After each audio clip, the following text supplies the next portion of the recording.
നമസ്കാരം. ഇൻഫർമേഷൻ മീഡിയയുടെ പുതിയൊരു വീഡിയോസിലേക്ക് എല്ലാ കൂട്ടുകാർക്കും ഒരിക്കൽ കൂടി സ്വാഗതം.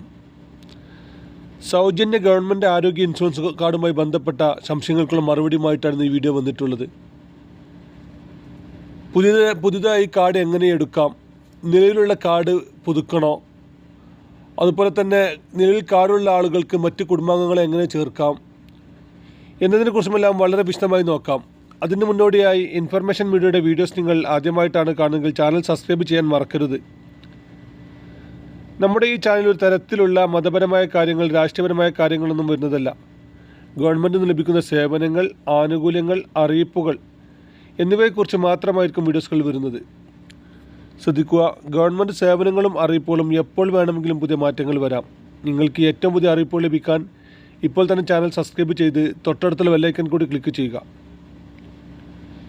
നമ്മൾ കഴിഞ്ഞൊരു വീഡിയോ ചെയ്തിരുന്നു, അതിൻ്റെ അടിയിൽ വന്ന കമൻറ്റുകൾ കോർത്തിണക്കിയിട്ടാണ് ഈ വീഡിയോ.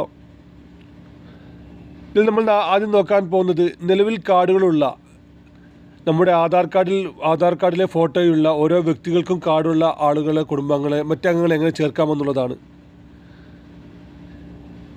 നിലവിൽ ഈ കാർഡുള്ള ആളുകൾക്ക് മാത്രമാണ് ഇപ്പോൾ ഇതിൻ്റെ ആനുകൂല്യങ്ങൾ ലഭിക്കുന്നത്. അങ്ങനെ നിങ്ങളുടെ വീടുകളിൽ ആർക്കെങ്കിലും ഒരാൾക്ക് ലാമിനേഷൻ ചെയ്ത ഈ സ്വന്തമായി ഫോട്ടോയുള്ള കാർഡുള്ള ആളുകൾ ആരുണ്ടെങ്കിൽ അവർക്ക് മറ്റ് കുടുംബാംഗങ്ങളെ ഇപ്പോൾ ചേർക്കാൻ സാധിക്കുന്നുണ്ട്. അതിന് വേണ്ടത് ആ കുടുംബങ്ങൾ ഉൾക്കൊള്ളുന്ന റേഷൻ കാർഡിൽ പേരുള്ള ആളുകളായിരിക്കണം. അതുപോലെ തന്നെ ചേർക്കേണ്ട വ്യക്തി ആധാർ കാർഡ് മൊബൈൽ നമ്പറുമായി ലിങ്ക് ചെയ്ത ആളുകളായിരിക്കണം. അത് നമ്മൾ ഓൺലൈൻ വഴി ചെയ്യാൻ ഇപ്പോൾ സാധിക്കുന്നില്ല. അതിന് ചെയ്യാൻ സാധിക്കുന്നത്, നമ്മൾ എന്തെങ്കിലും ഒരു അത്യാവശ്യ കാര്യങ്ങൾക്ക് നമ്മൾ ഈ കാർഡ് എടുക്കുന്ന ഹോസ്പിറ്റലിൽ ചെല്ലുകയാണെങ്കിൽ അവിടെ അതിനൊരു കിയോസ്ക് ഉണ്ടായിരിക്കും. ആ കിയോസ്കുമായി ബന്ധപ്പെട്ട് കഴിഞ്ഞാൽ അതിനുള്ള കാര്യങ്ങൾ അവർ ഫ്രീ ആയി തന്നെ ചെയ്തു തരും.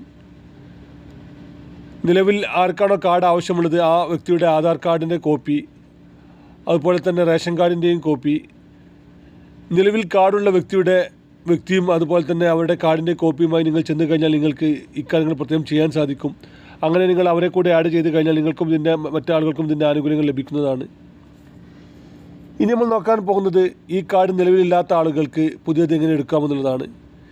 ഇപ്പോഴത്തെ നിയമം അനുസരിച്ച് 70 വയസ്സ് കഴിഞ്ഞ ആളുകൾക്ക് ഈ കാർഡിൻ്റെ പുതിയത് എടുക്കാൻ സാധിക്കുന്നുണ്ട്. അതൊരു വർഷം മുമ്പ് ഒരു അപ്ഡേഷനായിരുന്നു. അത് കാർഡ് എടുത്ത ആളുകൾക്ക് ഇപ്പോൾ ഇതിൻ്റെ ആനുകൂല്യങ്ങൾ ലഭിക്കുന്നുമുണ്ട്. ഇനിയിപ്പോൾ 60 വയസ്സ് കഴിഞ്ഞ ആളുകൾക്കും ഇതിൻ്റെ ആനുകൂല്യങ്ങൾ വരുന്ന രൂപത്തിലേക്കാണ് ഇതിൻ്റെ ഏറ്റവും പുതിയ അപ്ഡേഷൻ വരുന്നത്. 60 വയസ്സ് കഴിഞ്ഞ ആളുകൾക്കും ഈ ഒരു കാർഡിൻ്റെ ആനുകൂല്യങ്ങൾ ലഭിക്കുന്ന രീതിയിലായിരിക്കും ഇനി വരിക. അതിനുമുമ്പ് തന്നെ നമ്മൾ എല്ലാ രേഖകളും റെഡിയാക്കി വെക്കുക. വളരെ പ്രധാനപ്പെട്ട ഒരു കാര്യം, റേഷൻ കാർഡിൽ നമ്മുടെ പേര്, ആധാർ കാർഡിൽ നമ്മുടെ പേര് എല്ലാം ക്ലിയർ ആയിരിക്കണം. അതുപോലെ തന്നെ നമ്മുടെ ഡേറ്റ് ഓഫ് ബർത്ത് ആധാർ കാർഡിലും റേഷൻ കാർഡിലും ഒരേ ഡേറ്റ് ഓഫ് ബർത്ത് ആയിരിക്കണം. ഇങ്ങനെ എല്ലാ രേഖകളും ക്ലിയറുള്ള ആളുകൾക്ക്, 60 വയസ്സ് കഴിഞ്ഞ ആളുകൾക്ക് വരും ദിവസങ്ങളിൽ തന്നെ ഇതിൻ്റെ അപ്ഡേഷൻ വരും. അങ്ങനെ വരുന്ന സമയത്ത് നമുക്ക് അക്ഷയ കേന്ദ്രങ്ങളും മറ്റ് ഓൺലൈൻ സെൻറ്ററുകൾ വഴിയെല്ലാം നമുക്ക് ഇതിൻ്റെ പ്രിൻ്റ് എടുക്കാനും കാർഡിൻ്റെ ആനുകൂല്യങ്ങൾ എടുക്കാനും സാധിക്കും. നമ്മുടെ നാടുകളിലുള്ള എല്ലാ ഗവൺമെൻറ് ഹോസ്പിറ്റലുകളിലും ഒട്ടുമിക്ക പ്രൈവറ്റ് ഹോസ്പിറ്റലുകളിലും ഇതിൻ്റെ ആനുകൂല്യങ്ങൾ ലഭിക്കുന്നുണ്ട്. ഒരു വ്യക്തിക്ക് 5 ലക്ഷം രൂപയുടെ പരീക്ഷയായിരിക്കും ലഭിക്കുക. അതുപോലെ തന്നെ അടുത്തൊരു അപ്ഡേഷൻ നമ്മളിപ്പോൾ ഇതിൻ്റെ വെബ്സൈറ്റിൽ കാണുന്ന കാര്യം, മഞ്ഞ ചുവപ്പ് റേഷൻ കാർഡുള്ള ആളുകൾക്കും ഇതിൻ്റെ ആനുകൂല്യം ലഭിക്കുന്ന രീതിയിലേക്ക് അപ്ഡേഷൻ വരാൻ സാധ്യത കാണുന്നുണ്ട്. അല്ലെങ്കിൽ വരും ദിവസങ്ങളിൽ തന്നെ ഇതിൻ്റെ ഔദ്യോഗികമായ അറിയിപ്പോൾ നമുക്ക് ലഭിക്കുന്നതാണ്. വീഡിയോ ഇഷ്ടപ്പെട്ടെന്ന് കരുതുന്നു. ഇതുപോലത്തെ ചെറിയ ഇൻഫർമേഷൻ വീഡിയോകൾക്ക് വേണ്ടി ഇപ്പോൾ തന്നെ ചാനൽ സബ്സ്ക്രൈബ് ചെയ്തിട്ട് കൂട്ടുകാരിലേക്ക് ഷെയർ ചെയ്ത് കൊടുക്കുക.